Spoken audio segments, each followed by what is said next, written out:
Hey, good afternoon, everyone. Thanks for joining in this session. So we are going to discuss a particular topic. Let me talk about the topic. The topic is innovative cloud strategy to manage complex IT demands.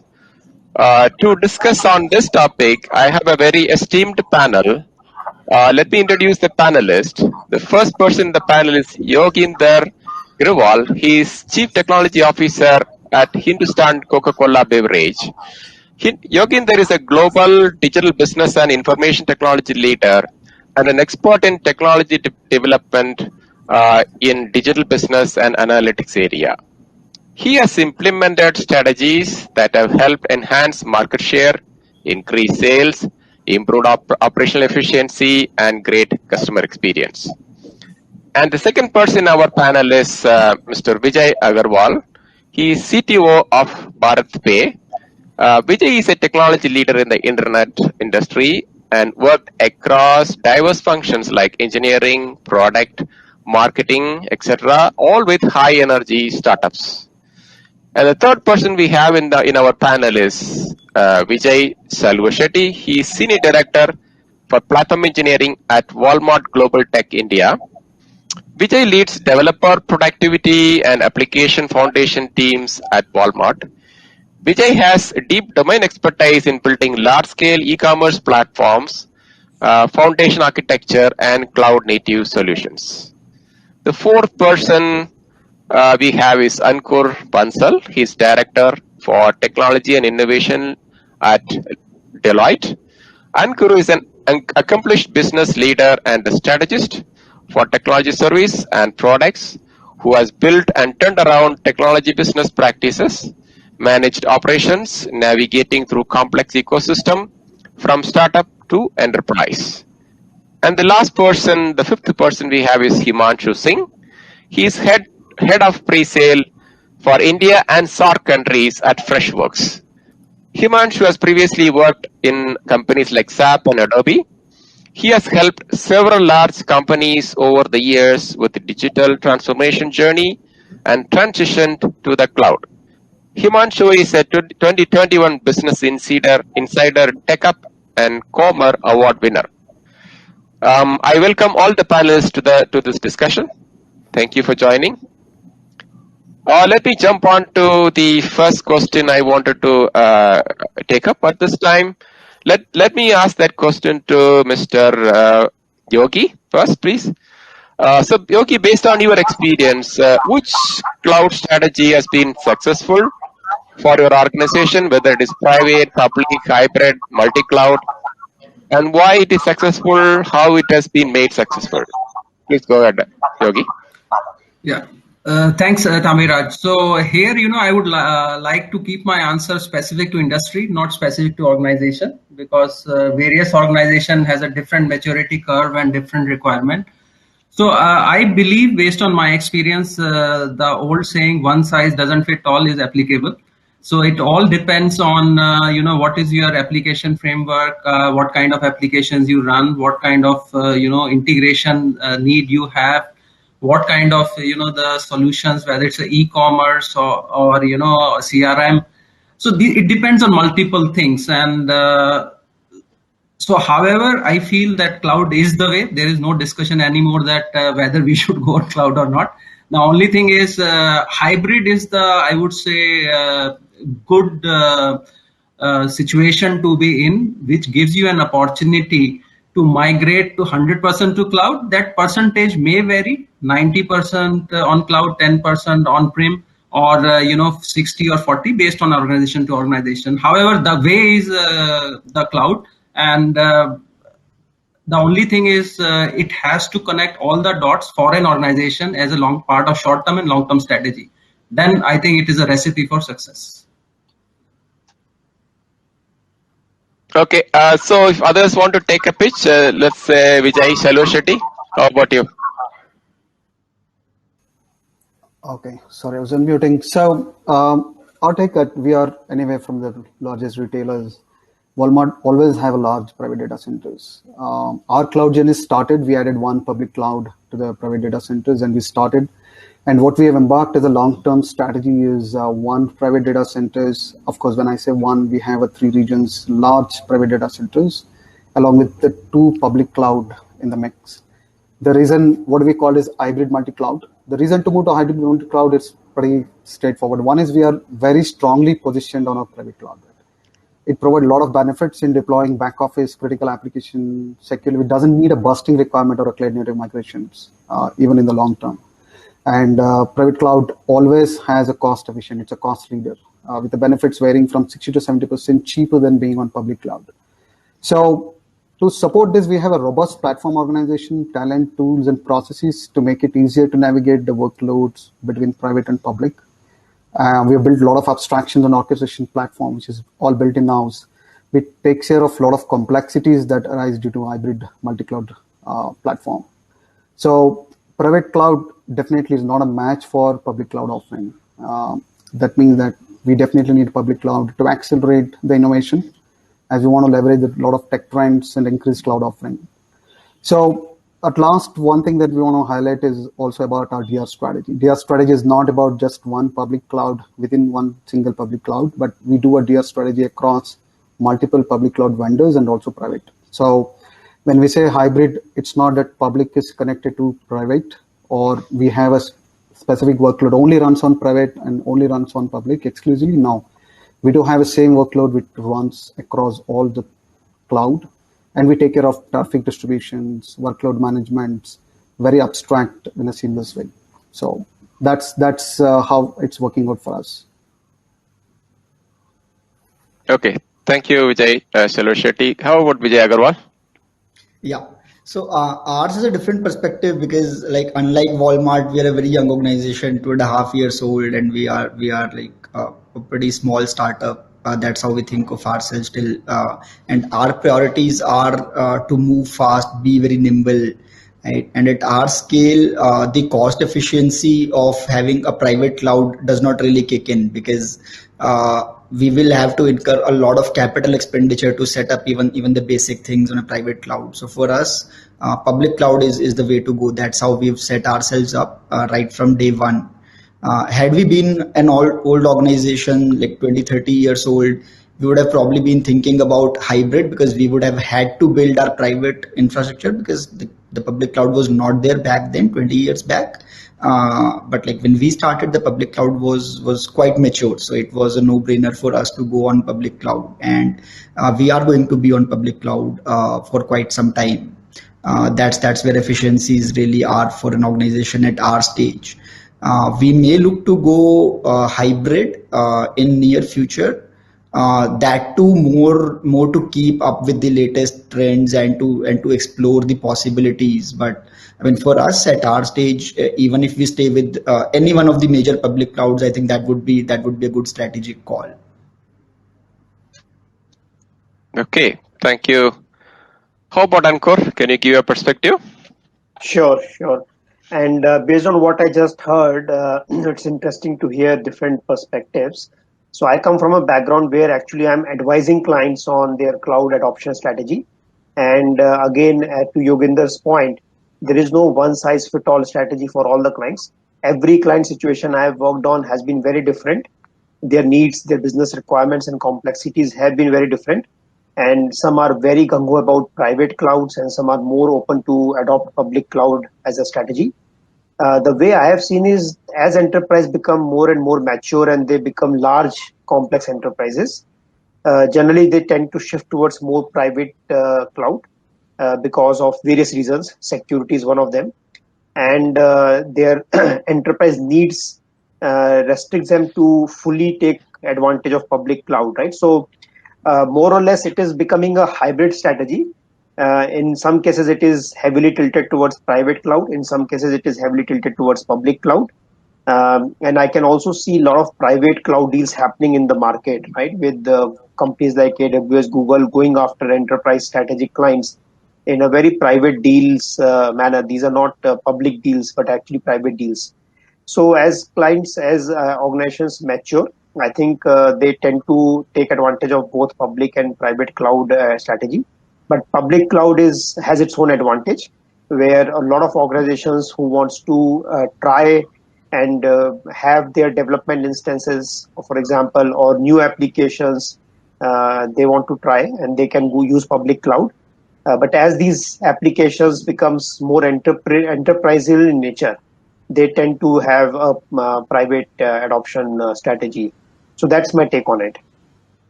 Thank you, Ankur. Himanshu, how about you? Sure, Samiraj. Yeah, so I think I'm from the software industry, right? And I worked in all the big players, Ruby, ACP, Dell. So every company is looking for public for future. Private cloud and hybrid is the model right now for software deployment, especially in the large enterprises. But slowly and steadily, even in Freshworks, for example, started with a hybrid model, right? But when we want to build something for scale and want to have faster, efficient deployment, every company is thinking about public cloud as future. And I think as we get more stable data centers come in India, we get more secure. I think the hesitance to move to public cloud will go away. So for me, I think public cloud is the future, while some core internal services or tools can still be on private cloud. But if you look at software world, public is the single way to go. Okay, thank you. So let me take this opportunity to go a little deep on one aspect, which is hybrid cloud. I saw that Walmart, Vijay Selvarsheti mentioned about they're using hybrid cloud. So Vijay, can you give some insight into how do you orchestrate the workloads between public and private? Are you doing that now? And if you are doing, how are you doing it? Are there any challenges?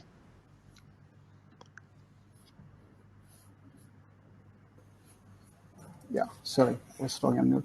So definitely the hybrid cloud strategy is something that is part of a long-term strategy that we are embarking. And we had a lot of contention, should we go with public all the way, one or multiple public vendors? Then we actually made private is also first-class citizens. The very first reason why Walmart can actually afford to do that or kind of play around that is because we have a very strong platform teams. And we have built a lot of in-house abstractions and orchestration tools to manage the life cycle of entire application, right from development to deployment to monitoring. And development team doesn't have to worry about a kind of overhead. Whether they develop once, deploy it in any cloud, either it's private, public. Private definitely is not something that we want to meet all the public cloud offering. We just need whatever required for our workloads. And one could actually expect that the private works exactly the way the public works with respect to the capabilities that we would need. And we embark on the public where it is not something that we want to invest on private for those offering. And then we leverage the best of public when it comes to innovations and some of the latest offering. But when it comes to a typical workload, we have a very strong abstraction layer which seamlessly integrate and migrate either to an Azure, GCPs or a private. And we can actually route even the traffic. 10% I want to route to private, 10% I want to route it to Azure. And if Azure goes down, then I can seamlessly take the 10% and move it onto the private. So that's how we are addressing the hybrid challenges. Oh, very good. Okay.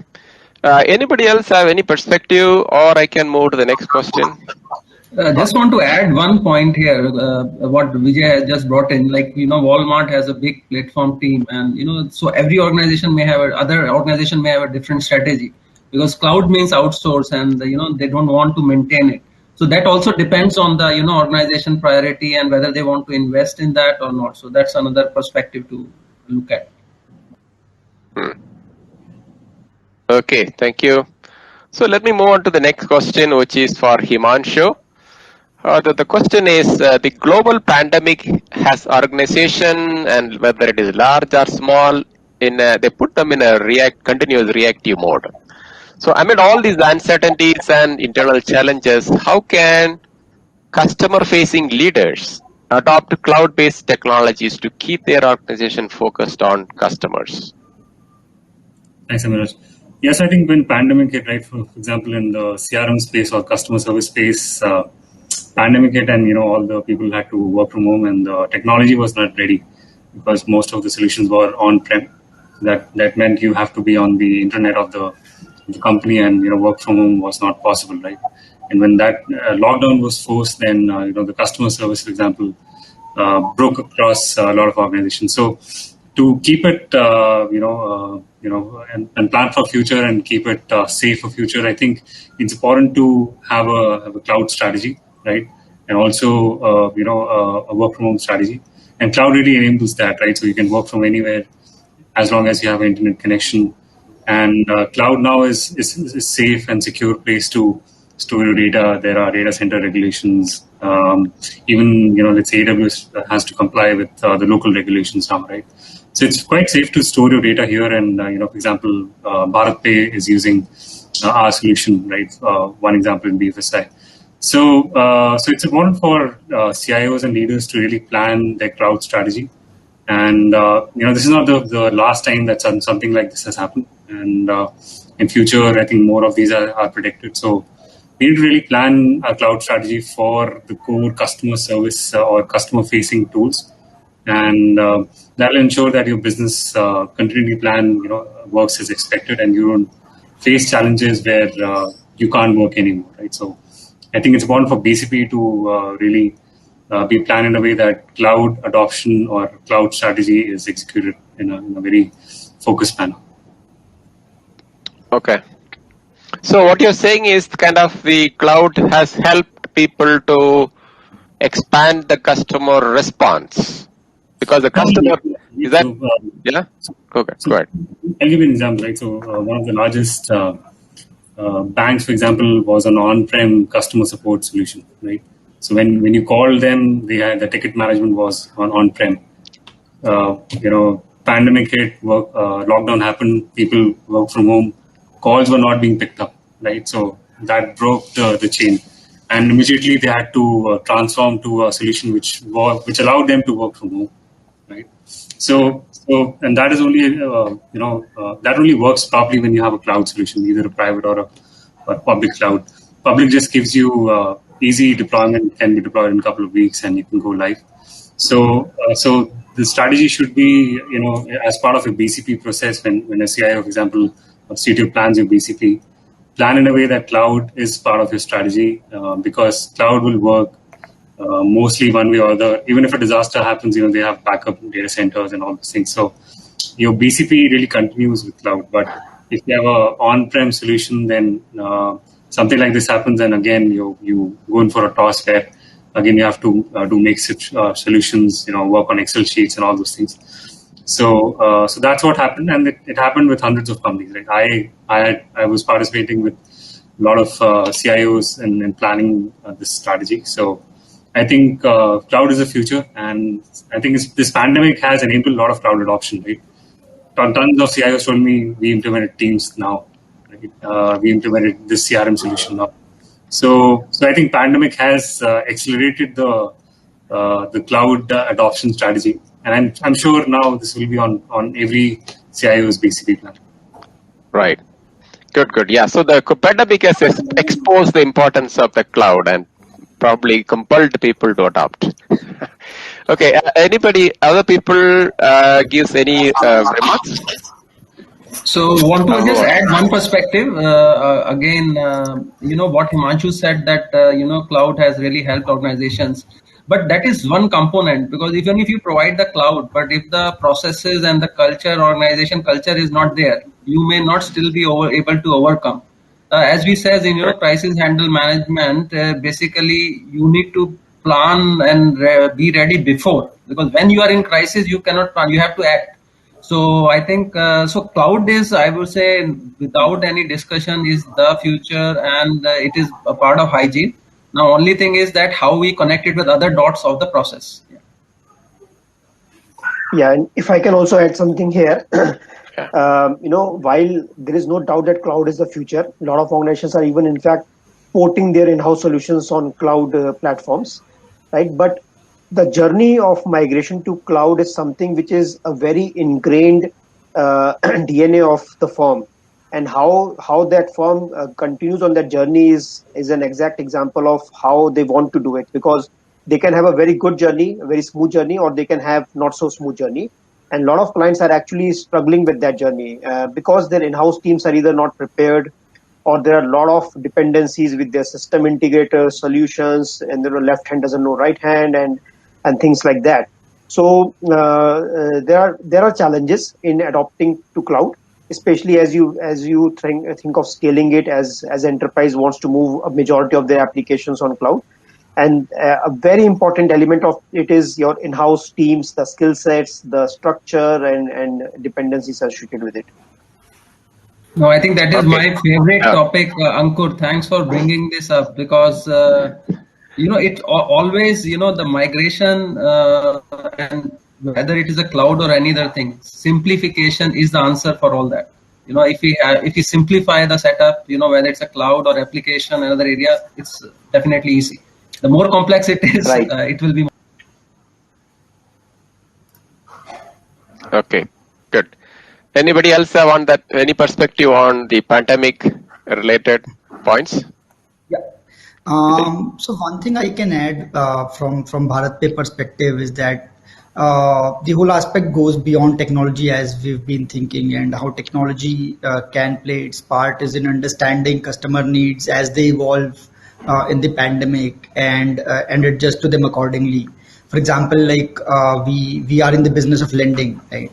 And when the pandemic strikes, like number of cases rise, some of the shops are forced to close or their business reduces, so their ability to repay those loans also gets impacted. So on one hand we have to manage our recovery, but at the other hand we have to also support our customers, right? So there's a very fine balance that we need to strike here, and how the algorithm evolves to handle these situations which are like changing on a daily basis, that becomes very important. So this is another aspect that organizations, I think, need to take care of when they talk about their response to pandemic, and keep a very sharp focus on the customers and their problems and their needs.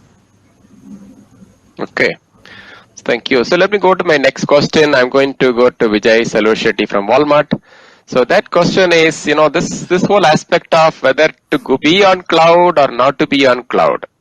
What are the top few myths on cloud computing got debunked? Again, every strategy is right, every strategy is wrong, right? If you apply it in a wrong context and wrong use cases, then the strategy which work for one organization will be completely an anti-pattern for the other one. So, but there are some myths with people say that migration to cloud, I will talk about few, I'm sure there are 10 more and 10 or 20. Migration to cloud will save cost. In most of my engagement, I recently working in Walmart, but I worked in a startup and also some of the 2 billion organizations. Most of the time, what we have engaged is how do you reduce the cloud cost? Because people would have spent the environment, and I can take an example. There was one organization, they have spent 2,000 VMs. They have no way of understanding who is using what. Of course, cloud cost and all provide. So migration to cloud will save cost. One is actually from the usage standpoint. That is a myth, because most of the times we started optimizing their cloud cost, which is actually overshooted the actual earlier cost, infrastructure cost. And at the same time, if the architecture is not done right, for example, the way the meters runs on adopting some of the past thing, and you'll end up paying more cost. For example, the way the RU unit calculates on Cosmos, then one can imagine that if you start hitting the database left, right, center, then the meter runs so fast that the cost is something surprises everyone at the end of the month, right? So the second one is moving to cloud is all we need to do. We need to refactor, lift and shift, but it's not about that, right? I mean, we need to look at when we migrate, how it is actually going to be in the long-term strategy for the specific applications. We move certain legacy system to the cloud, thinking that cloud is the way to go, and those legacy systems won't exist after 2 years. Then what are the costs that we have actually incurred into migration? So there are a lot of myth, and as I said, all strategy is right, all strategy is wrong. So somebody has to put down all this guiding principle end to end, like if I'm moving it down the line, 5 years or 6 years down the line, is it going to even applicable? Then take that call. So it's a trade-off at the end of the day, how we want to migrate to a cloud. Okay, thank you. Anybody else have any input on the myths? Vijay Agarwal or I agree with Ankur Vijay. or Yogi? Go ahead. Yeah, so I agree with I agree with Vijay what he said. This is the day-to-day life of a CTO or CIO. Means devil is in details. Migration is not a problem, right? What you get after migration, and that depends on how much simplification you have done, whether it's an application or process. So and it's always one has to get your hands dirty. You cannot delegate everything. You have to have a good control. It's a balance, sometime you delegate, sometime you have a control questions asked. So it's a basic, I think, management rule. You have to get into details, delegate, motivate team. However, challenging them in a right way so that we don't get this kind of cost. But these surprises organizations do get often regarding cost. What Vijay has shared, I agree. Another element to it is, we spoke about myth regarding cost, which I completely agree that cloud is cheaper is possibly a myth. It's not always cheaper. Right. And this ecosystem, while it is very helpful, is also going to get more and more complex in future. The reason is because there are so many companies who are coming up with new tools and technologies as an periphery to cloud, right? So you have ETL tools, you have pipeline tools, you have analytic tools, and organizations are now grappling with the right tools, right solutions for their particular organization, which means that they have to spend time and effort to figure out what is the right tool and solutions for them and then invest in it. And sometimes that investment doesn't go right, then they have to change in between, right? So think about it in a continuous way, and it becomes an ongoing exercise for the CTO or CIO to not only manage a budget, but also think and course correcting the solution from time to time. Okay, good. Shall I go to the next question? Going to Yogi, please. The question is, Yogi, what are your learning and experience for in the cloud journey? And what would you like to change if you have an opportunity to redo the same? Yeah, so I think we have discussed many of the points. However, I will just connect all the dots again. I think one thing I would recommend my colleagues and friends in the technical area is simplify wherever possible. If you have to go the whole way challenging whether business or technical teams, please do, because this is in interest of organization. If you get that step right, 9 out of 10 times you will be successful in your execution. Second part is just as Vijay has said, how does the organization landscape and the architecture looks like? If you have an opportunity to simplify that as well, whether the legacy applications which will be not on the board after 2 years, why to bring them to cloud? Okay, just don't focus on that. And what is the requirement? Another thing is just to ensure on the cost perspective, you can prepare a high availability environment. So you have your on-prem as well. You have a high availability in the cloud, and so you can test yourself rather than delegating to partner or something, because they don't know your business scenarios, when there will be peak, etc. And then you have a calculated call. This will minimize the, I would say, surprises. And the last but not least, I would just share that consolidate the partners. Like if you have Amazon, if you have Google, if you have your own cloud, then you have another hosting in Europe, then you have another hosting and then all these things are talking to each other in a seamless manner. And every system performance is dependent. That latency should be minimum. End-to-end workflow should be within 2 to 3 minutes for completing a transaction.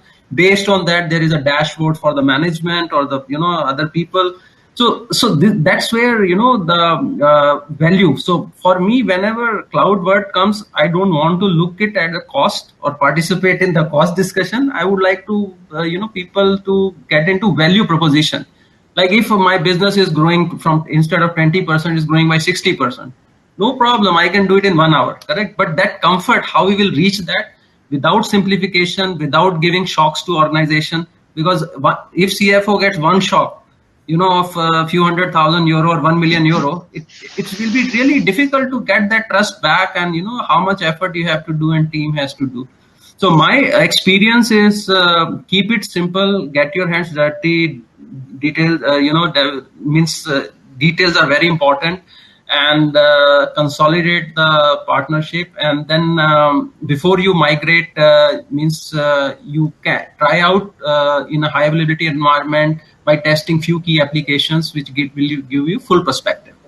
So those are the learnings, and if I have to redo something, I would follow this. Okay, high availability is a key point here. Okay, how about anybody else? If you want to redo your cloud strategy, Vijay Agarwal, you want to go ahead? Yeah, go ahead.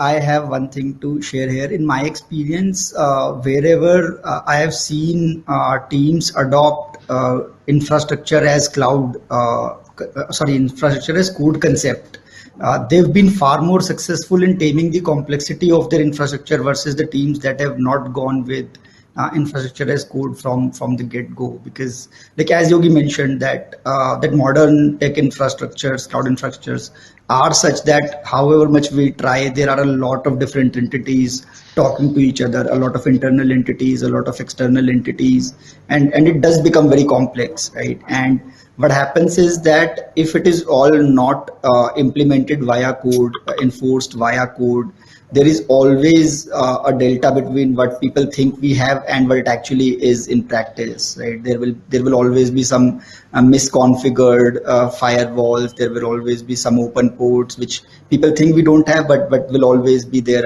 until and unless like someone intrudes into your infrastructure or some security audit finds those things out. Right, so it becomes very, very difficult to manage these things, versus if everything is implemented and enforced via code, it becomes much easier to like abstract out things at a certain level, audit actions and status of things as they happen, and enforce certain rules, be it compliance, be it security. And it makes the whole life much easier. Like one can go through the code and see what we have in practice, and then that makes things a lot better. Good, thank you. Anybody else have any quick point? I'll share one. So I think I've built a lot of cloud products. I think I agree with Yogendra and Vijay that you have to build things for scalability and availability. But I also have seen challenges when you have shortlisted only one cloud vendor and later on you think I'll do a multi-cloud strategy. That mess that you get into, right? Because your microservices and everything are based on one vendor, and then migration to another cloud vendor, integration, it's really a mess, right? So I think if you really want to go there, plan ahead. Good. Yep. Okay, so now at this point, I want to pick a question from the audience. There is only one question, and let me read that question. It says, how important do you think your communication strategy plays a role in cloud adoption? And who would be your point of contact for the communication strategy? Who want to take up that question? How about Yogi? Or should I? Go ahead. You're on You're mute, Yogi. You're on mute. Someone else want to take up that question? Well, yeah, go ahead. Sorry. Yeah. Okay. So I think the communication strategy is very, very important, and the business is the one, definitely the first, partnership with business is the key. Because why are we doing? Because this is for an organization. This is not a technical, KRA. So that is definitely one. The POC would be, I am always a big fan of, following 80-20 rule. So basically 20% of high impact, so focus on that rather than doing multiple POCs. Do one POC which has a major, impact, whether it's in a cost or a customer experience, and where we see more tangible results, because assumptions doesn't give you the clear outcome. So wherever we can have tangible outcome, that becomes it easy for the decision. Hopefully, I have answered the question. Yeah, who would be the point of contact for a communication strategy? The business. Is that CIO? It will be CFO, CTO. So CIO. So we are here. CIO, CTO, the CFO, okay, and the business. Of course, CEO, CFO, C-level executives. Because this is we have to align this with the business priorities. Correct. Correct. Okay. Anybody else want to pitch in to that question? Communication strategy. Vijay Selva Shetty. Yeah, so each organization has their own different structure, but communication strategy is in our organization is predominantly a CTO organizations where CTO owns, but it is all driven by the business priorities, not a tech priorities. What is that we want to achieve? Anything that need a business priorities, we will adopt. And if it is a multi-cloud, hybrid cloud, doesn't matter.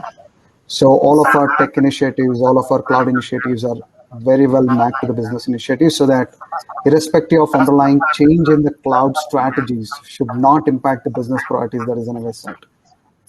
So that is how the communications are taken care, and then start showing the incremental, as you mentioned, that start showing the incremental value, and people start believing what they see. So that's how we build on top of it, and then make the strategy even more robust. Okay, thank you. Vijay Agarwal, your perspective?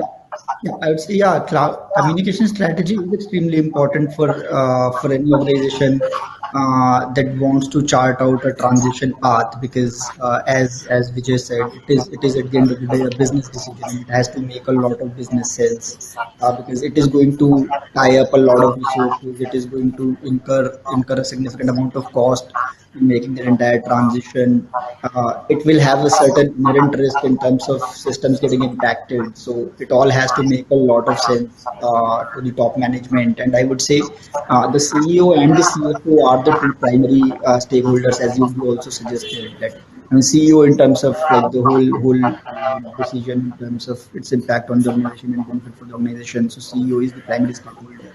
And since a significant cost is involved, both in terms of the transition cost and the benefit, so the CFO also becomes a very important stakeholder. Okay, thank you. How about you, Ankur? Yeah, I think if you look at most of the CTOs and CIOs, communication is one of the big agenda on their plate, and possibly a big headache also, because they have to manage the business community, and I'm talking of business heads, CFOs, etc. And these days, what I'm also seeing is that business comes with a lot of expectations, because it's easy for them to read about cloud and its benefits, and they come with a lot of fancy asks and expectations. And hence, the job of CIO and CTO is also to set the right expectations and what's possible versus what's not possible. So yeah, communication is very important from setting the expectations perspective. Thank you. Himanshu, any final point? You're right. I think adoption is key, and I think the messaging and as Yogendra mentioned, simplicity will drive adoption.